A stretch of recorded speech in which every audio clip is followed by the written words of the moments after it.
ఏదో రేవంత్ రెడ్డికి ఉందని బీఆర్ఎస్, లేకుంటే హరీష్ రావు ఢిల్లీకి వచ్చి బీజేపీ కాళ్ళు పట్టుకొని కేసు మాఫీ చేయించుకోవడానికి ప్రయత్నిస్తున్నాడని కాంగ్రెస్ పార్టీ రేవంత్ రెడ్డి స్వయంగా ఆరోపణ చేశారు. ఏం చెప్తారు దీనిపై? అంటే మీరు రెండు పార్టీలను గుప్పెట్లో పెట్టుకొని తెలంగాణ రాజకీయాన్ని కంట్రోల్ చేస్తున్నారా? ఒకటంటే రెండు పార్టీలు కూడా ఎవరి గుప్పట్లో ఉన్నారో మీకే తెలుసు. ఇద్దరు ఎంఐఎం గుప్పట్లో ఉన్నారు. దాంట్లో జాగమని కదా, రేవంత్ రెడ్డి గారు ఏం మాట్లాడారు, వీళ్ళు ఏం మాట్లాడుతున్నారు మనం చూస్తూనే ఉన్నాం కదా. మాతో ఎవరికి ఈ యొక్క రాజకీయ సంబంధాలు లేవు. నువ్వు ఇద్దరితో ఈక్వల్ డిస్టెన్స్ లో ఉన్నాము. సమాంతరమైనటువంటి దూరాన్ని మేము మెయింటైన్ చేస్తున్నాం. వాళ్ళు ఢిల్లీ ఎందుకు పోతున్నారో, ముఖ్యమంత్రి ఎందుకు పోతున్నారో వాళ్ళు వివరణ నేర్చుకోలేదు. కానీ మా దగ్గరికి ఎవరు రాలేదు, మా దగ్గర రావాల్సిన అవసరం కూడా వాళ్ళకి లేదు. మేము ఎవరైనా రానియం కూడా ఏ రాజకీయ అడ్మినిస్ట్రేటివ్ పర్పస్ ఎవరైనా రావచ్చు, ముఖ్యమంత్రి ప్రధానమంత్రిని కలవచ్చు, మంత్రులు కలవచ్చు.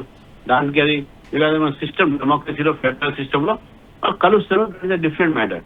కానీ రాజకీయంగా ఎవరిని కూడా మేము ఎవరి దగ్గర పోము, ఎవరికి కూడా మా దగ్గర రావాల్సిన అవసరం లేదు. మేము ఈక్వల్ డిస్టెన్స్ మెయింటైన్ చేస్తున్నాం.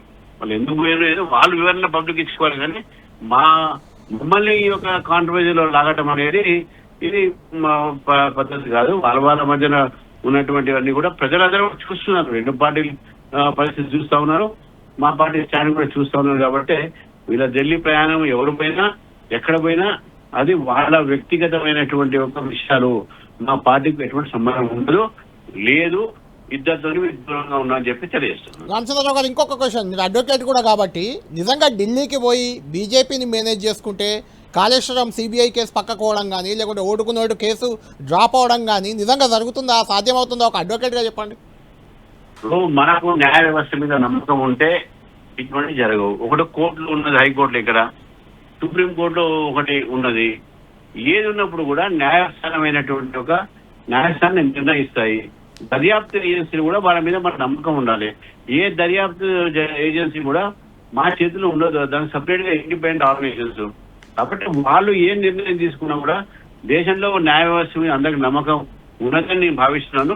అటువంటి ఒక నమ్మకం ఉంది కాబట్టి మా దగ్గరకు వస్తే మీరు మాకేం సంబంధం ఉంటుంది కేసు నీరు కావడానికి? కాబట్టి మేము న్యాయం మీద, ధర్మం మీద నమ్మేటోళ్ళం అని కొంతమంది చెప్పుకుంటున్నారు, కొంతమంది వ్యవస్థ మీద నమ్మకం అని చెప్పుకుంటున్నారు. మేము కూడా న్యాయం మీద, ధర్మం మీద నమ్ముతున్నాం. మాకు కూడా వ్యవస్థ మీద నమ్మకం ఉంది కాబట్టి మా హస్తక్షేపం అసలు ఉండదు ఇటువంటి దాంట్లో అని చెప్పి కూడా తెలియజేస్తాం. థ్యాంక్ యూ రామచంద్రరావు గారు, థ్యాంక్ యూ వెరీ మచ్.